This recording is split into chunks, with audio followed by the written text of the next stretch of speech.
The warship Relentless cut through the emptiness of space, its massive engines glowing blue against the darkness. Grand Admiral Zulvar stood on the command deck, his forearms clasped behind his back as he watched the stars. For 3,000 years, the Zalarian Empire had ruled this part of the galaxy without challenge. Today was supposed to be a simple inspection of the frontier outpost near unexplored Sector 7B. "Admiral, we're receiving a distress signal," said Commander Vexillar, his scales shifting to a worried purple. "It's from the scout ship Eternal Vigilance." Zulvar turned, his yellow eyes narrowing. "Put it through." The screen flickered to life, showing the panicked face of Captain Dren. Static cut through his words. "Unknown species, primitive technology, destroyed Drakari warship with single shot. Recommend immediate retreat. These beings are not what they appear." The transmission ended abruptly. The command deck fell silent. "Set course for the scout ship's last known position," ordered Zulvar, "and prepare the fleet for possible combat." Far away on the red planet Mars, astronaut Jack Miller floated outside the International Mars Station, fixing a broken solar panel.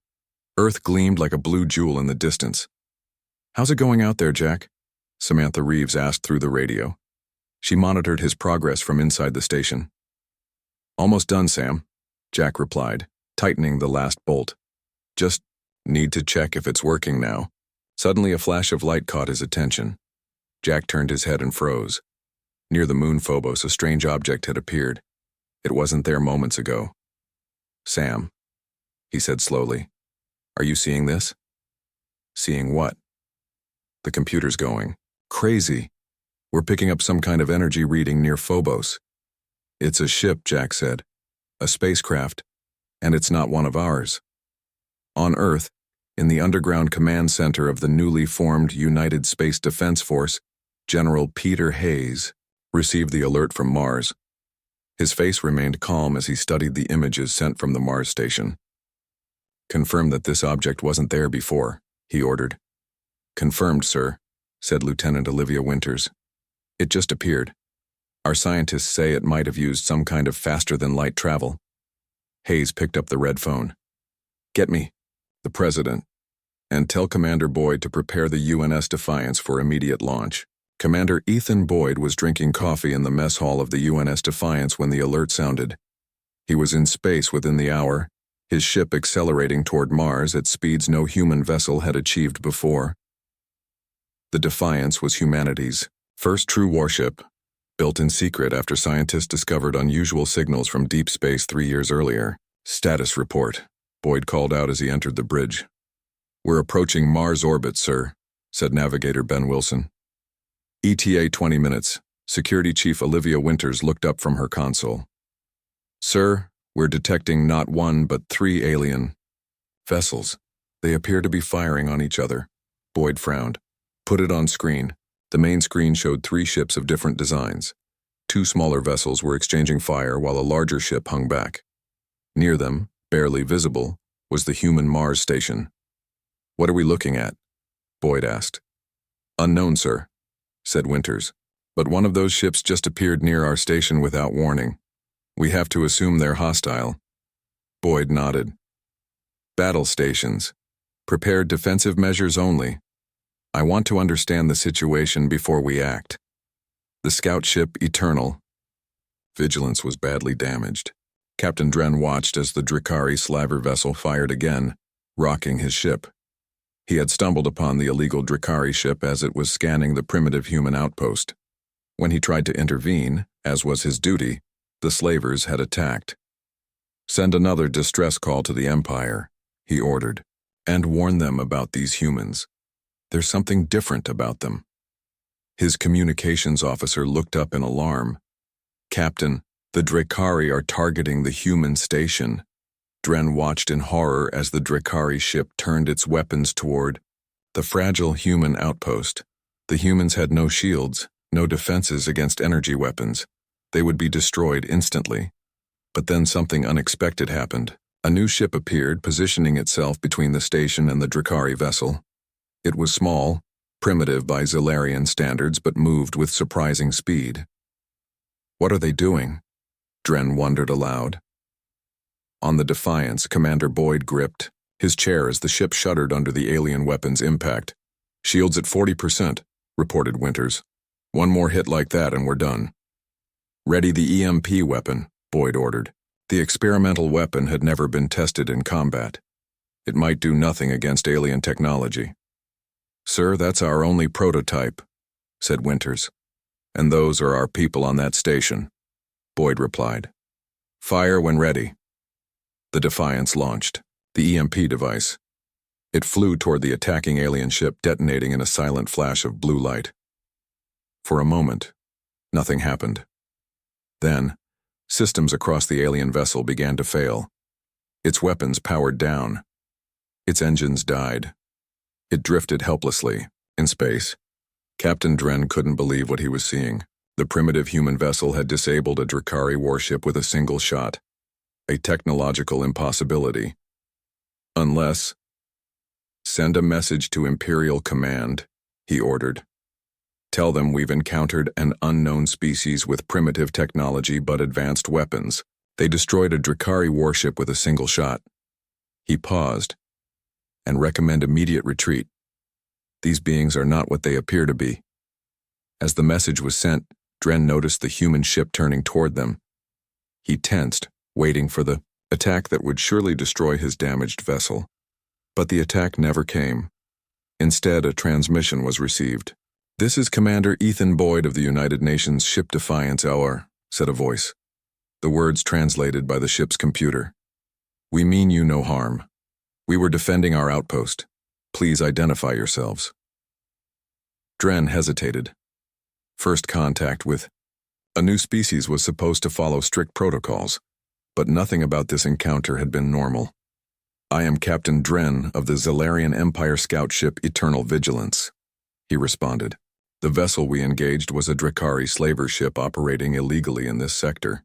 They were scanning your outpost, likely for potential captives. There was a pause before the human replied. We appreciate your intervention, Captain. Perhaps we can establish diplomatic relations between our peoples. Dren looked at the disabled Drakari ship, then at the human vessel that had accomplished what should have been impossible. A primitive species that had somehow developed weapons beyond their apparent technological level.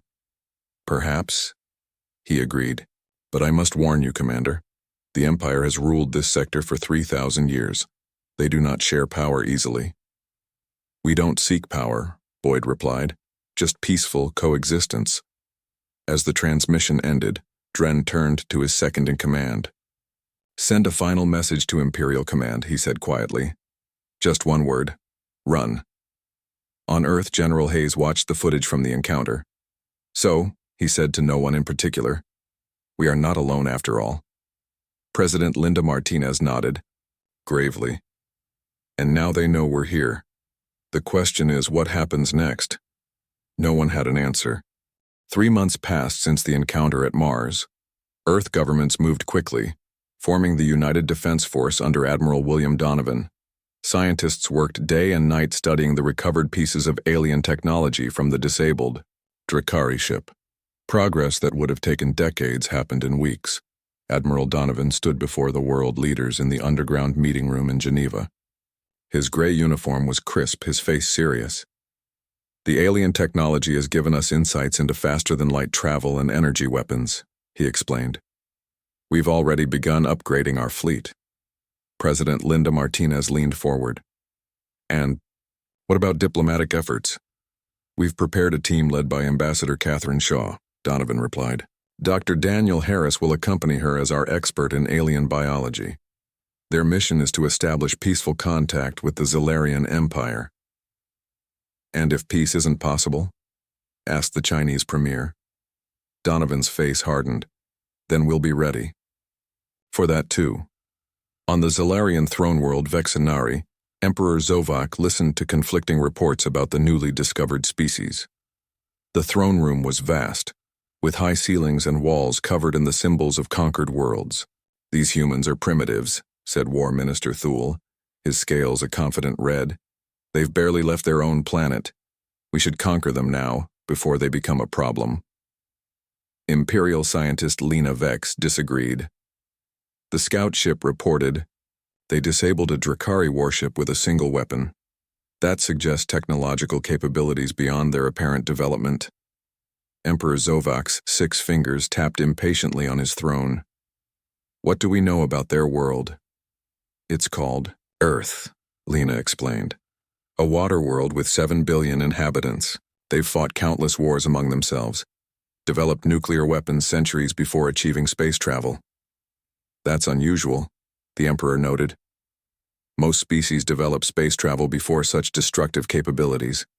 War Minister Thule scoffed. "All the more reason to subjugate them quickly. They're clearly savage and dangerous." The Emperor was silent for a moment. "We will observe them first. I understand they've sent a diplomatic mission. We will receive them and learn more about these humans." The human ship Endeavour approached the Zalarian homeworld after a journey of several weeks. Ambassador Catherine Shaw studied her notes last time. At 55, she had decades of diplomatic experience, but nothing had prepared her for representing humanity to an alien empire. Dr. Daniel Harris looked out the viewport at the approaching planet.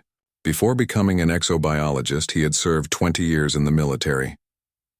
"Impressive defenses," he noted, pointing to the orbital platform surrounding the planet. "Remember our mission," Shaw reminded him. "We seek peaceful relations. We're not here to gather military intelligence." Harris nodded, but his eyes continued to study the defenses. "Peace is always the goal, but in my experience, you negotiate best from a position of strength." The reception on Vexnari was formal, but cold. Zalarian guards escorted Shaw and Harris through massive hallways to the Imperial throne room. Emperor Zovak watched them approach, noting their confident walk and direct eye contact. Most species cowered before the Empire on first meeting. "Welcome to the Zalarian Empire," the Emperor said through a translation device. "You are the first humans to visit our world." Ambassador Shaw bowed slightly.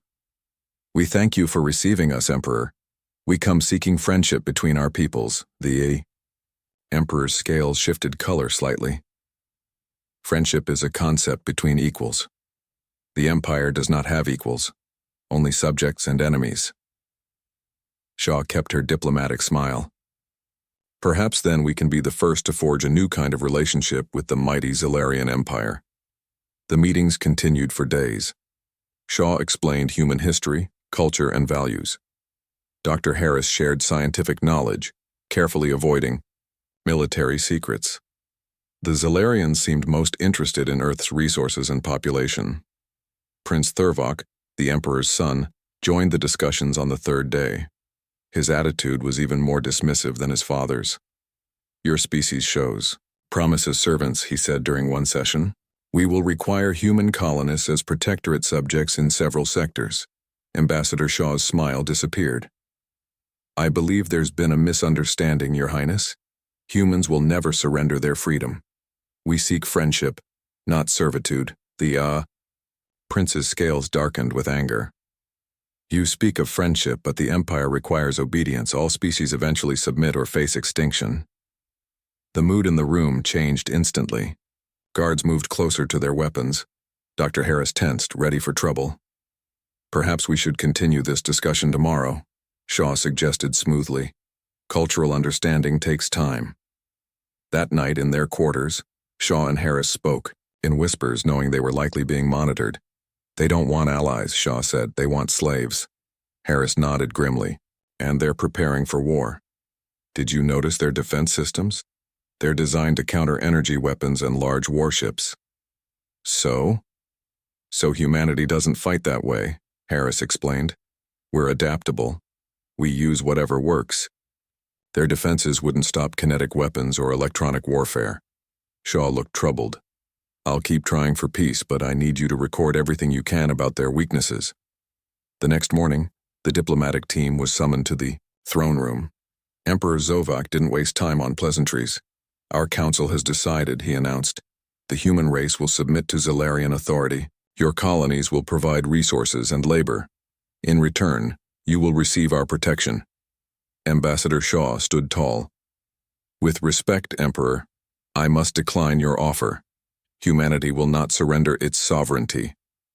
The Emperor's scales turned, deep purple with rage. Then you choose extinction. The Empire does not tolerate defiance.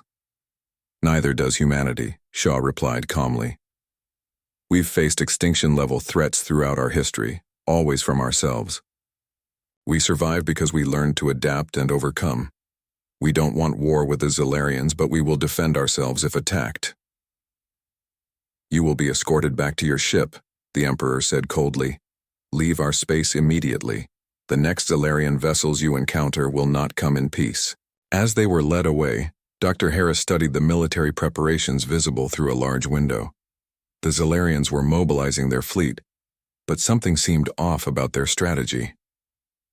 They're preparing to fight a conventional space war, he whispered to Shaw. They don't understand how humans fight. Before boarding their ship, Harris used a hidden device to transmit a message to UDF command. They don't understand us. They think we're just another species to conquer. They have no idea what they're about to face. As the Endeavour left Zilarian space, Ambassador Shaw stared out at the stars. I failed, she said quietly. No, Harris replied. They failed. They could have had peace. Now they'll learn why the scout ship's only warning was run. Admiral William Donovan studied the holographic display of the solar system in the war room beneath the Rocky Mountains. The failed diplomatic mission had returned 3 weeks ago. Now Earth prepared for war. The Zilarians will attack soon, Donovan said to the assembled military leaders. But thanks to Dr. Harris, we know they don't understand how humans fight. He pressed a button, and the display zoomed in on the space beyond Neptune. We'll set our trap here. Operation Hornets. Nest begins tomorrow. Lieutenant Alan Parker led a team of engineers working on alien shield technology. His hands moved quickly over the controls as he tested another modification. Sweat dripped down his forehead despite the cool lab temperature. Try it now, he told his assistant. The assistant fired a small energy weapon at the shielded target. The shield flickered but held. Alan smiled. Progress. Now let's see how it handles this. He picked up what looked like an ordinary handgun and fired. The bullet passed through the shield and hit the target with a loud thunk. Interesting, Alan said. Their shields stop energy but struggle with physical objects. Make a note of that. In another lab across the base, Dr. Laura Parker, Alan's wife, peered through a microscope at Zilarian tissue samples. The scout ship encounter had yielded a few biological specimens. Laura had spent months studying them. Doctor, you need to see this, her assistant said, pointing to a computer screen showing test results. Laura examined the data and her eyes widened. They're sensitive to this radiation frequency, but it's harmless to humans. She grabbed her phone. I need to speak to Admiral Donovan immediately. On the Zilarian throne world, Grand Admiral Zulvar presented the invasion plans to Emperor Zovak. A holographic map showed Earth and its colonies. We will send 40 warships to subjugate the Yao, human homeworld, Zulvar explained. Our first wave will destroy their defenses. The second will secure their colonies. Within 1 month, the humans will be under Imperial control. Any concerns? The Emperor asked. Zulvar hesitated. One, Your Majesty. Something doesn't feel right about these humans. They show no fear. The diplomatic team reported they seemed almost prepared for war. War Minister Thule laughed. They're primitives with delusions of grandeur. Their most advanced ships would be no match for even our smallest cruiser. Perhaps Zulvar agreed. But the report from the scout ship was exaggerated, Thule interrupted. One lucky shot against a Drakari vessel proves nothing. The Emperor raised a hand for silence. Proceed with the invasion, Admiral. Bring these humans into the Empire, or erase them from it. The Zilarian invasion fleet emerged from faster-than-light travel at the edge of the Sol system. From his command ship, Admiral Zulvar surveyed the area near Neptune. No defense fleet, he noted. Just as expected. These humans are as primitive as our intelligence suggested. His sensor officer looked up in confusion. Admiral, I'm detecting a debris field ahead. Strange energy readings. What kind of debris? Zulvar asked. Unknown, sir. It appears to be waiting. Waiting? Zulvar frowned. That makes no sense. Proceed with caution.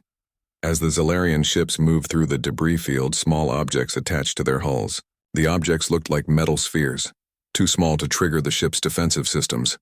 On the UNS Intrepid, hiding in Neptune's shadow, Captain Frank Carter watched the alien fleet's approach on his tactical display.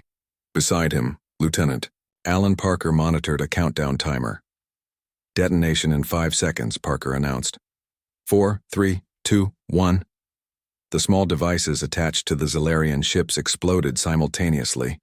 They weren't powerful enough to breach the hulls, but they released a specific radiation frequency, the one Dr. Laura Parker had discovered. Inside the Zalarian ships, crew members clutched their heads in pain, their neural patterns disrupted. By the radiation, they struggled to perform basic functions. Now, Captain Carter ordered. The human fleet emerged from hiding, 10 ships small by Zalarian standards but modified with reverse-engineered alien technology. They moved with surprising speed, targeting the command ships in the Zalarian fleet. Fire railguns, Carter commanded. The human ships launched metal projectiles accelerated to incredible speeds. No energy weapons that could be stopped by shields, just solid slugs of tungsten moving fast enough to punch through almost anything. On his command ship, Admiral Zulvar fought through the pain in his head. Return fire, he ordered. But his weapons officer had collapsed and others moved slowly as if drugged. 3 Zalarian ships exploded as human projectiles tore through their engine cores. 2 more spun out of control, their bridges destroyed. The remaining ships managed to fire back, but their targeting systems were affected by the radiation. Most shots missed. What is happening? Zulvar demanded. How are they doing this? His tactical officer struggled to respond. They knew our weaknesses. Somehow they knew. After 10 minutes of battle, the human fleet suddenly broke off the engagement. The Zalarian ships, damaged and with disoriented crews, were in no condition to pursue. Admiral Zulvar received a transmission from the human fleet. Admiral Donovan appeared on the screen, his expression calm. This was a warning, Donovan said. The next time we meet, we won't be so merciful. Tell your Emperor that humans do not surrender. We do not serve. We end threats. The transmission ended, leaving Zulvar staring at a blank screen. He had lost 12 ships. 12 ships to a supposedly primitive species that shouldn't have been able to scratch even one Zalarian vessel.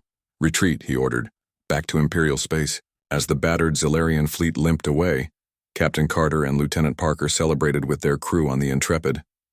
It worked, Parker said, amazed.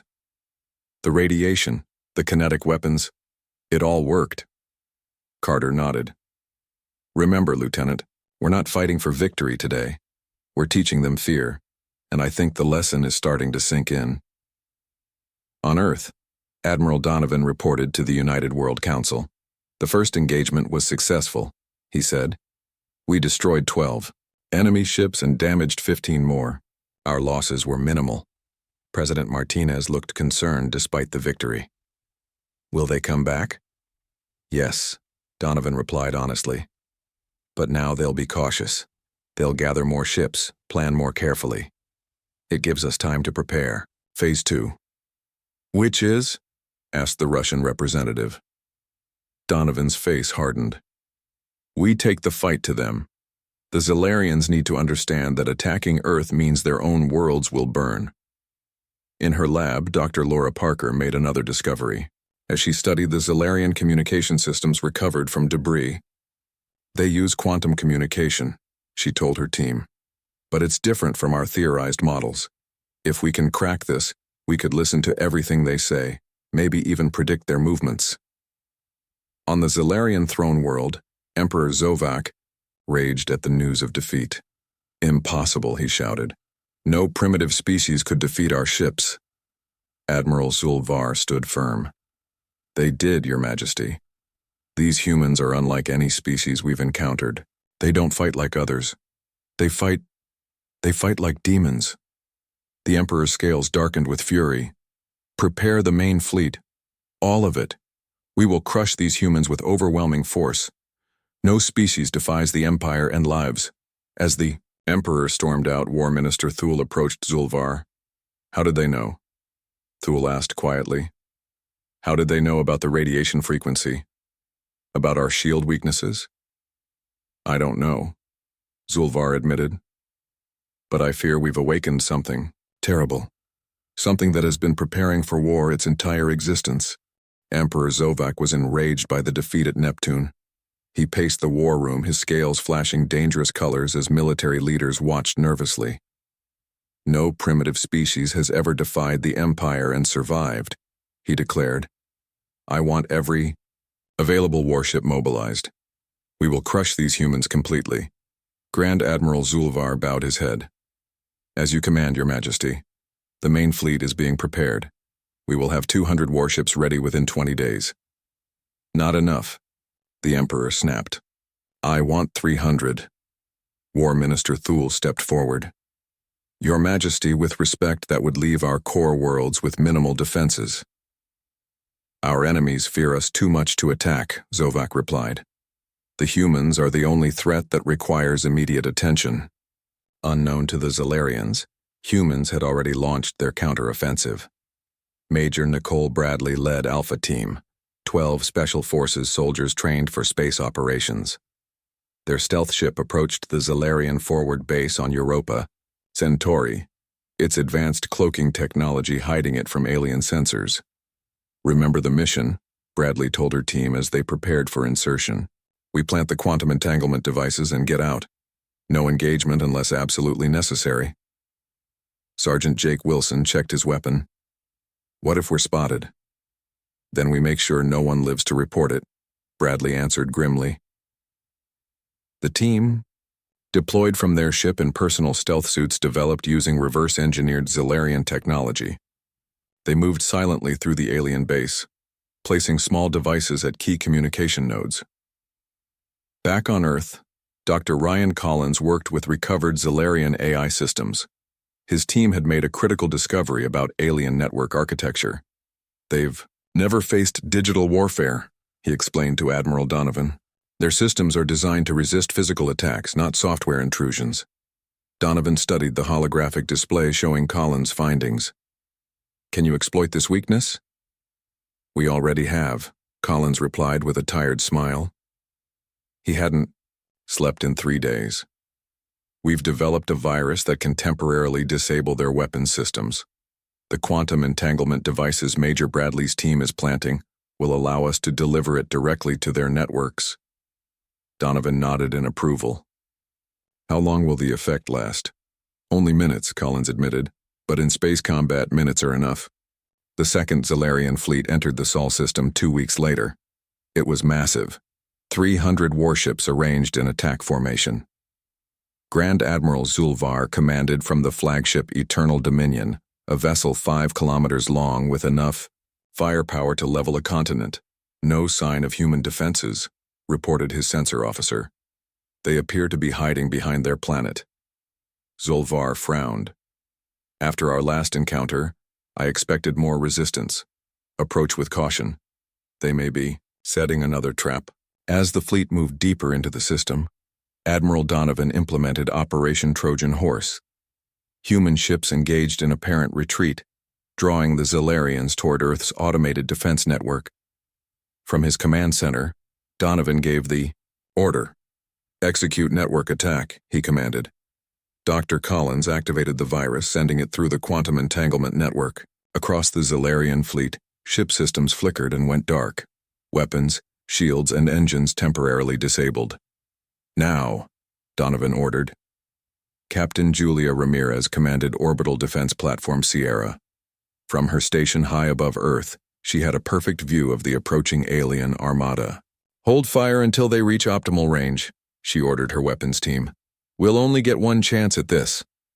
The Zalarian fleet regained control of their systems after 3 minutes of vulnerability, exactly as Collins had predicted. They continued their approach toward Earth, weapons primed to bombard the planet. They're in range, announced Ramirez's tactical officer. Fire all platforms, she ordered. The Zalarians had expected energy weapons, missiles, perhaps even primitive nuclear devices. What they didn't expect were thousands of small, nuclear-powered railguns placed in orbit around Earth, each capable of accelerating projectiles to relativistic speeds. The first volley tore through 20 Zalarian ships before they could raise their shields. The second volley, fired seconds later, destroyed 30 more. The kinetic impacts were devastating, bypassing shields designed to deflect energy. Admiral Zulvar watched in horror as his mighty warships were torn apart. "Return fire," he ordered. "Target those platforms." The Zalarian ships that survived, the initial barrage began firing on Earth's orbital defenses. Energy beams lashed out, destroying many of the railgun platforms, but it was too late. Earth's defenses had already inflicted crippling damage on the invasion force. And now the human fleet emerged from hiding behind Earth's moon, moving to engage the disorganized Zalarian ships. The battle lasted hours. When it ended, over 200 Zalarian ships had been destroyed or disabled. The rest retreated, jumping to faster-than-light travel with whatever functioning engines they had left. Grand Admiral Zulvar's flagship limped away, heavily damaged but intact. In his private chamber, the Admiral reviewed battle footage with growing dread. The devastation was beyond anything the Empire had experienced in 3,000 years of warfare. How? He whispered to himself. How could they do this? On Earth, celebrations erupted as news of the victory spread. But in the Pentagon War Room, Admiral Donovan remained somber. "We won today," he told his officers. "But the Empire is vast. They'll be back with an even larger force." "Then we hit them first," suggested General Hayes. "Take the fight to their territory." Donovan nodded. "That's exactly what we're going to do." On the Zalarian throne world, Emperor Zovak received a message from the Royal Science Academy. After analyzing human communication intercepted during the battle, scientists had reached a disturbing conclusion. "The humans were holding back," read the report. "They were testing our capabilities, learning our tactics. Our analysis suggests they have weapons far more destructive than what they've deployed so far." The report's conclusion chilled the Emperor's blood. They're not fighting for victory. They're fighting for survival. And they believe that requires our complete destruction. War Minister Thule entered the Emperor's chamber with more bad news. "Your Majesty, we've detected unusual energy signatures near 3 of our outer colonies. We believe the humans have somehow reached our territory." "Impossible," Zovak said. "They don't have faster-than-light technology advanced enough to reach our world so quickly." "The evidence suggests otherwise," Thule replied grimly. "Something is coming, and our outer defenses are not prepared for it." In deep space, Major Nicole, Bradley's team had completed their mission and returned safely. Now a new phase was beginning. Captain Frank Carter stood on the bridge of the UNS Intrepid, looking at the tactical display showing a Zalarian colony world. "All ships report ready, Captain," said his executive officer. Carter nodded. "Commence Operation Daybreak. Show these aliens what happens when they threaten our home." The human fleet opened fire on the Zalarian orbital defenses. The war had entered a new phase. Humanity was no longer defending. They were taking the fight to the enemy. And they were bringing with them lessons learned from thousands of years of warfare against themselves. "Remember," Carter told his crew, "we offered peace. They chose this instead. Make sure they regret it." The Imperial Palace on Vexnari was in chaos. Reports came in from across the Empire about human strikes on key military installations. Emperor Zovak called an emergency meeting of his war council. "How are they reaching our world so quickly?" he demanded. "It should be impossible." Imperial scientist Lena Vex cleared her throat nervously. "Your Majesty, we've made a horrifying discovery. The humans have independently developed quantum tunneling technology. They can effectively ignore the light-speed barrier that constrains all other known species." Silence fell over the room as the implications became clear. The humans could strike anywhere, at any time, without warning. "They must have a weakness," the Emperor insisted. "All species do." On Earth, Admiral Donovan presented the United World Council with a strategic assessment of the war. The room was somber despite recent victories. The Zalarian Empire is built on subjugation, Donovan explained. 3,000 years of conquering other species. They will never accept peace between equals. Our only options are submission or ensuring they can never threaten us again. President Martinez looked troubled. What exactly are you proposing, Admiral? Operation Final Warning, Donovan replied. We show them the full extent of our capabilities and offer them one last chance for peace. In deep space, Lieutenant Gregory Hudson led an infiltration team into the Zalarian Central Command archives. Their mission wasn't destruction but information gathering. The team moved silently through the facility, accessing the central data core.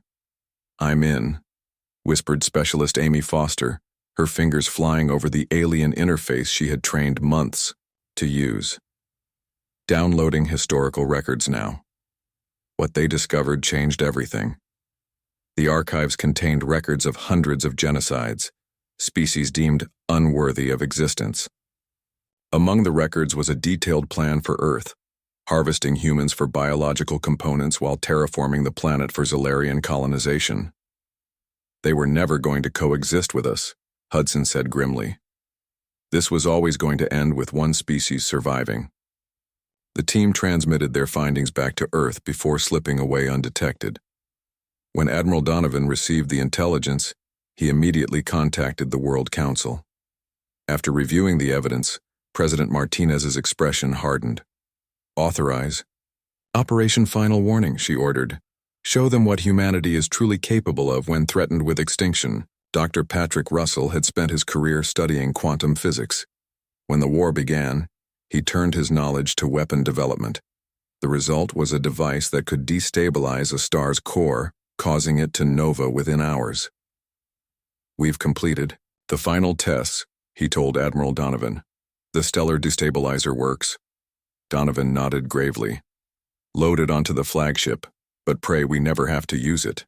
Using their quantum tunneling technology, the human fleet bypassed the Zalarian defensive lines and positioned itself directly above the throne world. 100 ships, each more advanced than anything they had previously revealed.